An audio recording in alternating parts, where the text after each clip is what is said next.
After the death of a pope, Rome doesn't stop, but it changes. There is a calmness that wraps itself around the city.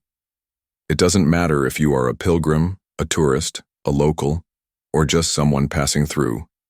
The feeling touches everyone.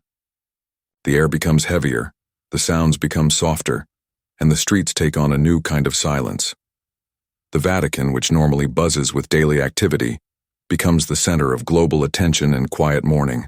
Visiting Rome and the Vatican during this time is not like visiting during any other part of the year. It's a unique experience, one filled with history, emotion, and spiritual significance. For those who arrive in the Eternal City after the Pope has passed away, it becomes a journey not just of sightseeing, but of understanding. The rituals, the crowds, the security, and the way the city functions all change in small but powerful ways. The first thing to know is that Vatican City becomes the focus of not just the Catholic world, but of the global media and many governments.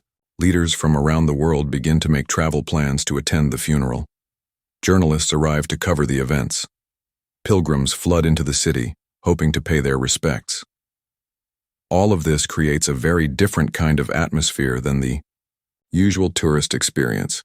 Even if you are not religious, it's impossible not to feel the impact of what's happening. The Pope's death signals a turning point, not only for the Church, but also for millions of people who see him as a symbol of hope, faith, and peace. The ceremonies that follow are deeply traditional, and even if you don't fully understand them, they are moving to witness. Many people who come to Rome during this time are unsure of what to expect.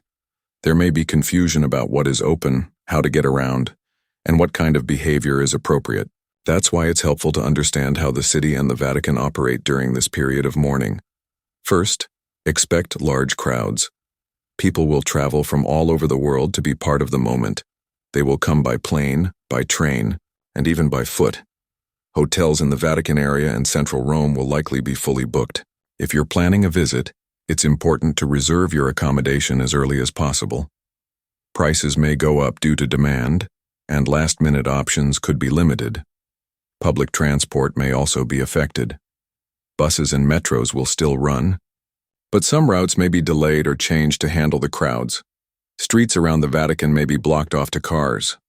Walking is often the best way to move around during this time, although even walking may be slow due to the number of people.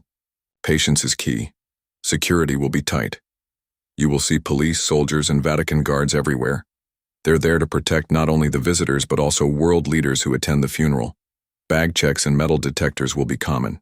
Don't bring large bags or anything sharp. Keep your passport and documents safe but ready to show if needed. One of the most emotional moments for many visitors is the opportunity to see the Pope's body lying in state.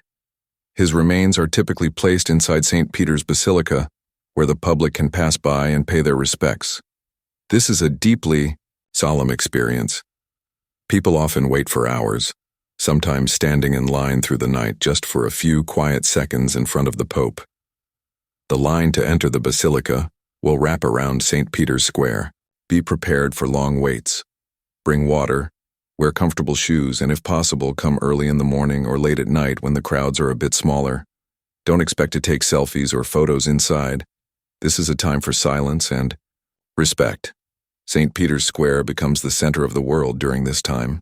The funeral, which usually takes place a few days after the Pope's death, is held here. It's one of the largest public religious ceremonies in the world. Thousands of people fill the square, including cardinals, priests, diplomats, and everyday citizens. The seats are usually filled by invite, but the public is welcome to stand and watch. Even if you're not inside the square, the funeral is shown on large screens throughout the city. Many churches and plazas will host their own viewing events. Some people gather at cafes or stand on street corners with radios and TVs. It becomes a shared moment across Rome, with strangers standing side by side in silence. After the funeral, the Pope is buried beneath St. Peter's Basilica, usually in the crypt where past popes also rest. Eventually, this tomb becomes open to the public. Pilgrims and tourists continue to visit it for weeks, leaving flowers, notes, and prayers. If you're planning a tour of the Vatican museums, the Sistine Chapel, or other major landmarks, you'll need to check their schedules carefully. Many parts of the Vatican close temporarily after the Pope's death.